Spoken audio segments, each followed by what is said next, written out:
Stocks इनको visit करेंगे। In fact इससे जुड़ी एक स्टोरी भी है। प्रकाश लेकर आए एक खबर जिसके हिसाब से केंद्र सरकार अब एनर्जी स्टोरेज सिस्टम के लिए जो लाइसेंस की एक शर्त होती है उसे हटा सकती है। यानी कोई भी ऑपरेटर बाजार से जब एनर्जी खरीदेगा तो उसकी स्टोरेज कर सकेगा। एक बार और ज्यादा डिटेल्स इस पर प्रकाश से ले लेते हैं। देखिए, ऊर्जा मंत्रालय ने ड्राफ्ट इलेक्ट्रिसिटी अमेंडमेंट रूल्स जारी कर दिए हैं और इस पर तमाम स्टेक होल्डर्स से उनके कमेंट्स मंगाए हैं।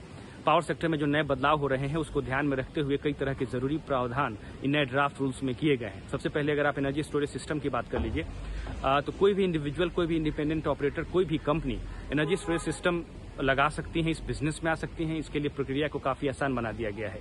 पावर जनरेशन के ही तर्ज पे एनर्जी स्टोरेज सिस्टम भी एक डी लाइसेंस्ड एक्टिविटीज के तौर पर मानी जाएंगी। इसके लिए किसी भी स्टेट से या फिर किसी भी एंटिटी से लाइसेंस लेने की जरूरत नहीं होगी। जहां तक कंपनियों का सवाल है, चाहे वो ट्रांसमिशन कंपनी हो, जनरेशन कंपनीज हो या डिस्ट्रीब्यूशन कंपनीज हो, इन्हीं इस बात का विकल्प मिलेगा कि वो नेटवर्क असेट के तौर पर ही एनर्जी स्टोरेज सिस्टम लगा सकती हैं।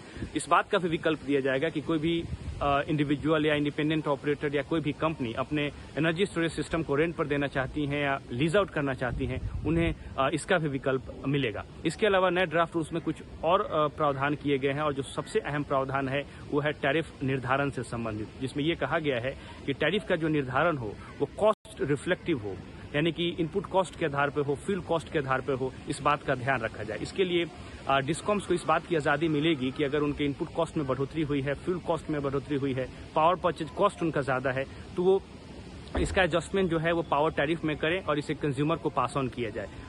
हर महीने के आधार पर नए पावर टैरिफ का निर्धारण किया जाएगा। इसके लिए जो रेगुलेटरी कमीशन है वो एक प्राइस एडजस्टमेंट फार्मूला तय करेंगी और उसी फार्मूले के आधार पर जो डिस्कॉम्स हैं वो नए पावर टैरिफ का निर्धारण करेंगी।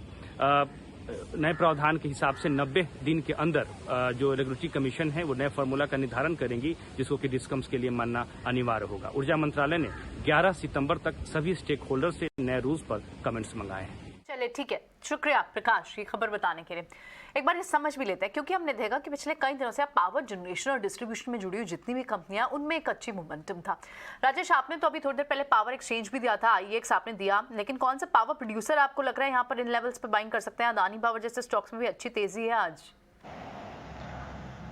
तो प्रियंका जी देखिए, अडानी पावर तो एक प्रिफर्ड पिक रहेगी। यहाँ पे काफी अच्छा मोमेंटम यहाँ पे बनते हुए दिख रहा है और स्टॉक में जिस तरीके से स्ट्रक्चर बने, हमें लगता है अडानी पावर में यहाँ से मोमेंटम कैरी फॉरवर्ड होते हुए दिख सकता है। 390-400 तक की अपसाइड भी आते हुए दिख सकती है। स्टॉप लॉस होगा 345 के आसपास।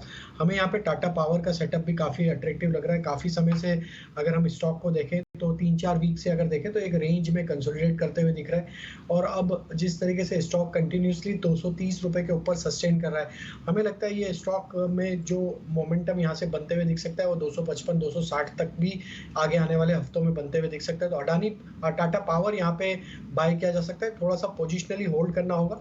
स्टॉक थोड़ा स्लो मूवर है।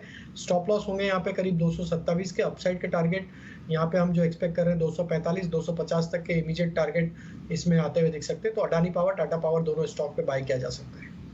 को लेकर तो खैर काफ़ी जोश है ही मार्केट के अंदर, और अदानी पावर को लेकर तो कुछ ज़्यादा ही जोश आपको दिखता है। टाटा पावर, अदानी पावर, अब तो सरकार की पॉलिसीज़ भी अभी जैसे प्रकाश बता भी रहे थे कि स्टोरेज को लेकर भी सरकार सोच रही है और ये फिनोमिना ग्लोबली है जो भारत के अंदर नहीं था, लेकिन सरकार उसको चाहती है तेज़ी से आगे बढ़े।